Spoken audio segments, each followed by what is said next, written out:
அனைவருக்கும் வணக்கம். நான் ஜோதிடர் தமிழரசன் பேசுகிறேன்.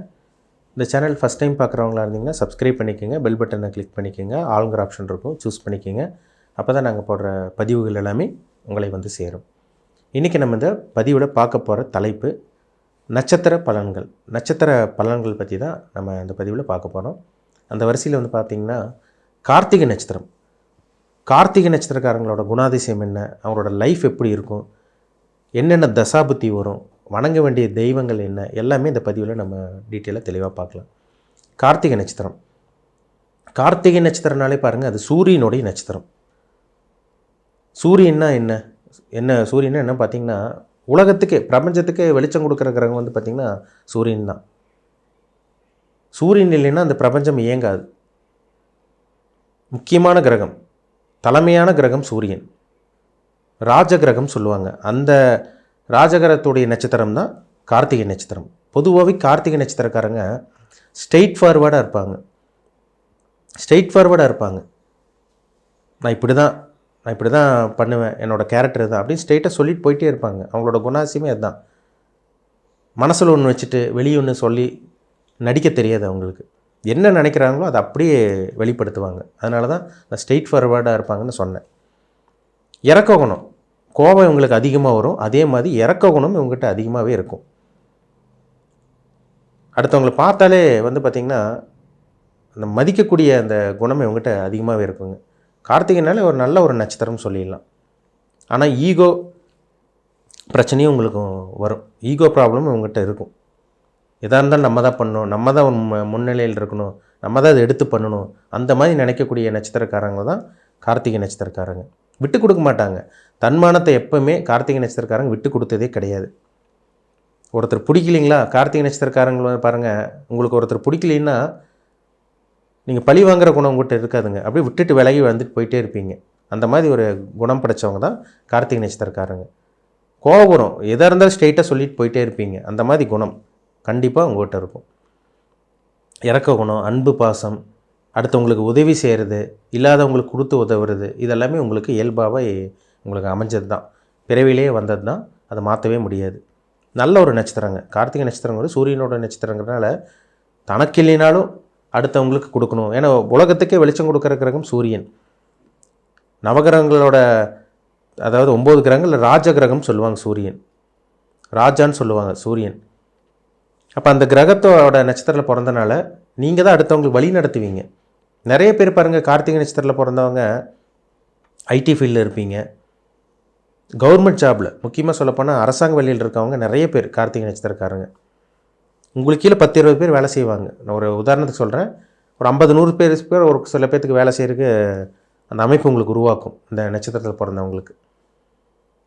ஏன்னா நீங்கள் வந்து அடுத்தவங்களை வழி நடத்துகிறீங்க, நீங்கள் வந்து அடுத்தவங்களை அட்வைஸ் பண்ணுவீங்க. கண்டிப்பாக அந்த குணம் உங்களுக்கு இருக்கும், அதை மாறவே மாறாது. கோபம் அதிகமாக வருங்க. கார்த்திகை நட்சத்திரக்காரங்க வந்து தொட்டால் கோவப்பட்டுரும். அதாவது சின்ன விஷயத்த இதனால் தொட்டால் கோவம் வருதுன்னு சொல்கிறாங்க பார்த்தீங்களா, அதே மாதிரி தான். ஒரு சின்ன விஷயம்னாலும் டக்குன்னு கோவம் வரும்.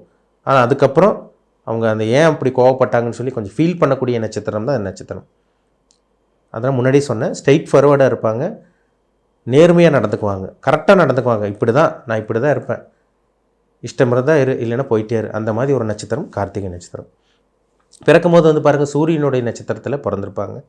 ரெண்டாவது சந்திரனுடைய தசை, சூரியனுடைய நட்சத்திரத்தில் பிறந்தனால பிறக்கும்போது சூரிய தசை நடக்கும்.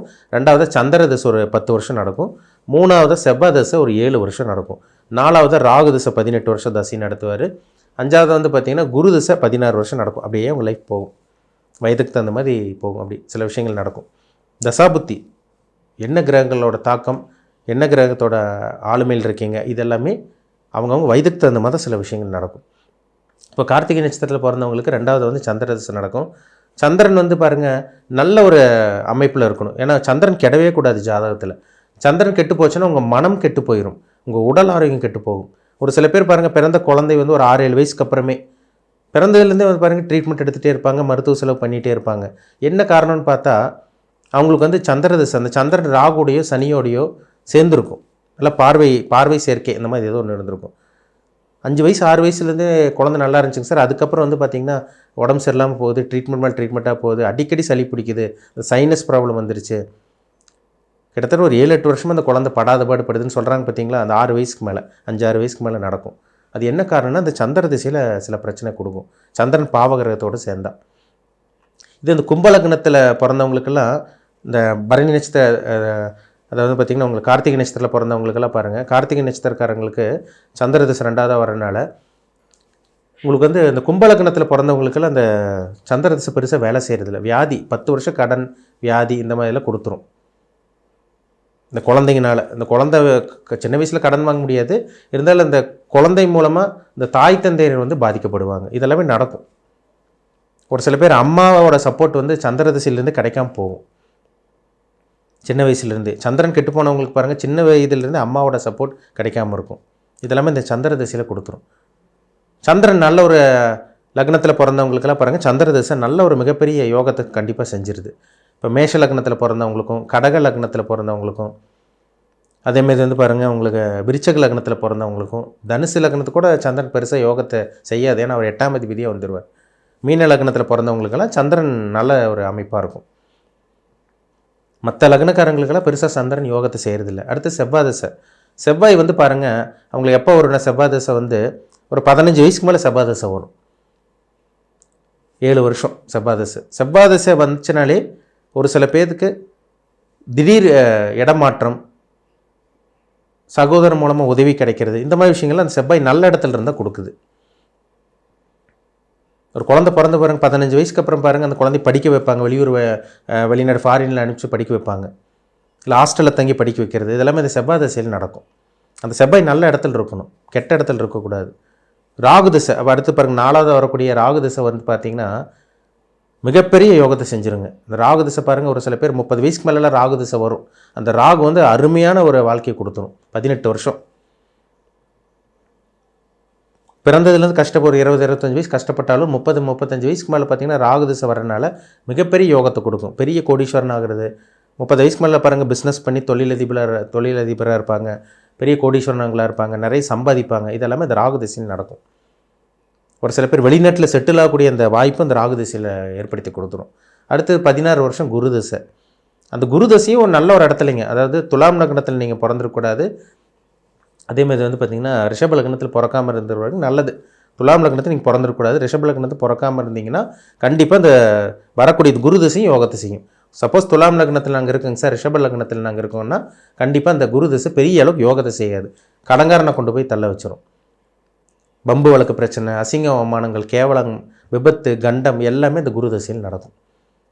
மற்ற லக்னக்காரங்களுக்கு, மீன லக்னக்காரங்களுக்கும், தனுசு லக்னக்காரங்களுக்கும், அதேமாதிரி வந்து பார்த்திங்கன்னா மேஷ லக்னக்காரங்க, கடக சிம்ம லக்னக்காரங்களுக்கு, விருச்சக லக்னக்காரங்களுக்கெல்லாம் குரு மாபெரும் யோகத்தை செய்யும், அதில் சந்தேகமே கிடையாது. அடுத்து சனி திசை வரும், அதாவது அவங்க வயதுக்கு தகுந்த மாதிரி. இதுதாங்க விஷயமே, சரிங்களா? என்னென்ன தசாபுத்தி கிடக்குறாங்க, இப்படி தான் உங்கள் லைஃப் போகும். கார்த்திகை நட்சத்திரக்காரங்களோட வாழ்க்கை இப்படி தான் இருக்கும். நிறைய பேர் கேட்குறாங்க, சார் நாங்கள் வணங்க வேண்டிய தெய்வம் என்ன தெய்வ வழிபாடு நாங்கள் பண்ணலாம் நல்லது அப்படிங்கிற மாதிரி கேட்குறீங்க. பொதுவாகவே கார்த்திகைங்கிறது சூரியனோட நட்சத்திரங்கிறதுனால நீங்கள் சிவபெருமான் வழிபாடு பண்ணுறது ரொம்ப நல்லதுங்க. சிவபெருமான் வழிபாடு பண்ணுறது விசேஷமாக இருக்கும். சூரியனார் கோயில் கும்பகோணத்துக்கிட்ட இருக்குது. சூரியனார் கோயில் வருஷத்துக்கு ஒரு தடவை சூரியனார் கோயிலுக்கு போங்க. சூரியனாரோட கோயில் அங்கே தான் இருக்குது, கும்பகோணத்தில் தான் இருக்குது. இங்கே வருஷத்துக்கு ஒரு தடவை வழிபாடு பண்ணுறது ரொம்ப ரொம்ப நல்லது. சிவன் வழிபாடு இதெல்லாமே உங்களுக்கு ஒரு நல்ல பலனை ஏற்படுத்தி கொடுக்கும். மெயினாக சிவன் வழிபாடு பண்ணுங்கள். அதேமாதிரி வந்து பார்த்திங்கன்னா உங்களுக்கு வந்து பார்த்திங்கன்னா சூரியனார் வழிபாடு கும்பகோணத்தில் இருக்குது. இந்த தெய்வங்களை வழிபட்டிங்கனாலே நல்ல ஒரு லைஃப்பில் நல்ல ஒரு மாற்றம் கொடுக்கும். ஒரு சில பேர் ருத்ராட்சம் போடலாமான்னு கேட்குறாங்க. கார்த்திகை நட்சத்திரக்காரங்க தாராளமாக நீங்கள் ருத்ராட்சம் போடலாம். ருத்ராட்சம் வந்து சிவனுடைய இது தானே, அதனால் வந்து பார்த்திங்கன்னா அந்த நட்சத்திரத்தால் நீங்கள் பிறந்திருக்கீங்க, அதனால் ருத்ராட்சமெல்லாம் உங்களுக்கு செட் ஆகும். அது 5 முக ருத்ராட்சமெல்லாம் கண்டிப்பாக செட் ஆகிரும். உங்கள் ஜாதகத்தில் என்ன தசாபுத்தி போகுதுன்னு பாருங்கள், ரொம்ப முக்கியம். நடக்கக்கூடிய தசாபுத்தி தான் சம்பவங்களை சுட்டி காமிக்கும். என்ன விஷயங்கள் நடந்துகிட்ருக்கு, நல்லது நடந்துகிட்ருக்கா, கெட்டது நடந்துகிட்ருக்கா, இது அவங்கவுங்க வயதுக்கு தகுந்த மாதிரி. இந்த தசாபுத்தி, நான் சொன்ன தசாபுத்தி தான் எந்த ஒரு மனிதனாலும் கடந்து போக முடியும் கார்த்திகை நட்சத்திரத்தில் பிறந்தவங்க. அதனால் கார்த்திகை நட்சத்திரக்காரங்க உங்கள் வாழ்க்கையில் என்னென்ன நடக்க போகுது, என்ன தசாபுத்தி போயிட்டுருக்கு, என்ன கிரகத்தோட தாக்கத்தில் இப்போ இருக்கீங்கன்னு பாருங்கள், அது ரொம்ப முக்கியம். உங்கள் பிறப்பு ஜாதகம், தனிப்பட்ட ஜாதகம் பார்க்கணுன்னு விருப்பப்பட்டீங்கன்னா கீழே இருக்க வாட்ஸ்அப் நம்பருக்கு உங்கள் ஜாதகத்தை அனுப்பிச்சுடுங்க, அப்பாயின்மெண்ட் வாங்கிக்கோங்க. உங்கள் தனிப்பட்ட ஜாதகத்தை பார்த்து டீப்பாக தெளிவாக நம்ம 100% துல்லியமாக பார்த்து தெளிவாக தெரிஞ்சுக்குவோம். மீண்டும் அடுத்த பதிவில் சந்திக்கும் வரை உங்களிடமிருந்து விடைபெறுவது உங்கள் ஜோதிடர் தமிழரசன். இந்த சேனல் பிடிச்சிருந்தால் உங்கள் நண்பருக்கு உறவினருக்கும் ஷேர் பண்ணுங்கள், லைக் பண்ணுங்கள், சப்ஸ்கிரைப் பண்ணுங்கள், பெல் பட்டனை கிளிக் பண்ணிக்கோங்க, ஆளுங்கிற ஆப்ஷன் இருக்கும் அதையும் சூஸ் பண்ணிக்கோங்க. அப்போ தான் நாங்கள் போடுற பதிவுகள் எல்லாமே உங்களை வந்து சேரும். நன்றி, வணக்கம்.